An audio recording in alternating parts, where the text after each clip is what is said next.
Last year my blender broke.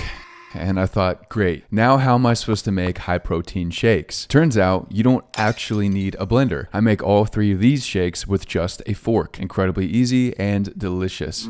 Here's how I do it. The base is simple: milk, whey, and bananas. The riper the bananas, the better. All the sweetness of the protein shakes comes from these and no other added sugars. What makes these high protein is the protein powder. Go figure. This grass-fed whey concentrate is all I've used for the past few years because the price for the quality is fantastic. Linked below. And milkshakes wouldn't be milky without milk. Whole for the extra nutrition, A2 for better digestion, but use whatever you'd like. This bowl is about to work harder than my blender ever did. First trick, squeeze the banana. Pressing in all around like this pre-mushes it so that the fork has less work to do. Peel and plop it into the bowl. Of course, remove the stringy bits. Those don't get very smooth. What I'm aiming for is 100 grams of ripe banana. Well, if you insist, you could always make it precise, but I don't really care. Time for the fork. Quick side note, while I mash this, I am the featured chef over at US Wellness Meats for this month. They're doing a giveaway for you guys, so if you want to check it out, there's a link in the description below. It closes March 11th. Now that the banana is fully mashed, I add in the whey protein, 25 grams or 5 tablespoons of this stuff, which is about 21 grams of protein in total, and mix. As I mix the whey in, I'm slowly hydrating it and making the mixture into a paste. This really helps to prevent clumping. Now that we've got the base of the milkshake, it's time for the flavoring. Coconut powder. Dutch processed because the alkali process makes it darker and more chocolatey. The other stuff works too, but it won't taste as good. 5 grams or 1 tablespoon. And blend away. Believe it or not, this is plenty sweet with just the banana. A little bit of this will enhance the flavor even more. Salt, about a pinch. And if you've got it, vanilla extract. A splash of this will soften any bitterness and add some more sweetness. And mix. You can think of this chocolatey soup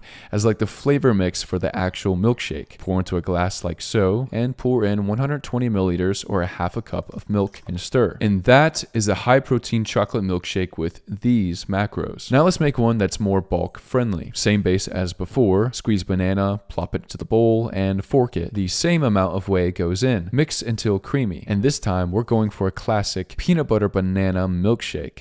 Yes! Because peanut butter is the butter of peanuts, this shake is going to be higher fat and therefore higher calorie. 30 grams or 1 tablespoon straight in. Everybody knows the calories on the knife don't count. And mix until you get this golden deliciousness. A little teensy bit of vanilla. Okay, maybe a lot. It's alright. And stir. Then into a glass it carefully goes. Along with the same amount of milk as before, only this time I'm putting just a bit in to start. Sometimes when I do it all at once, the peanut butter separates out. This helps to loosen the mixture first so that doesn't happen. In with the rest and stir. A higher fat, bulk friendly peanut butter protein shake. Now this third one is different. It's the same setup, but this time I'm not starting with banana. I'm starting with berries. The blue kind. Fresh is fine, but freezing will make the next steps even easier. About half a cup or 70 grams into the bowl. These I got from a good friend of mine. Thanks, Terry. And microwave on high for 30 seconds.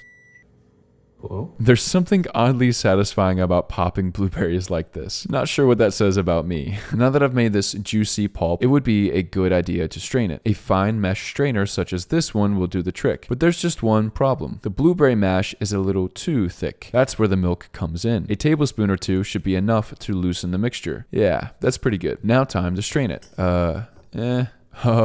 Okay, just right. The beautiful pink sludge goes in and I just stir it around until I'm left with the skins.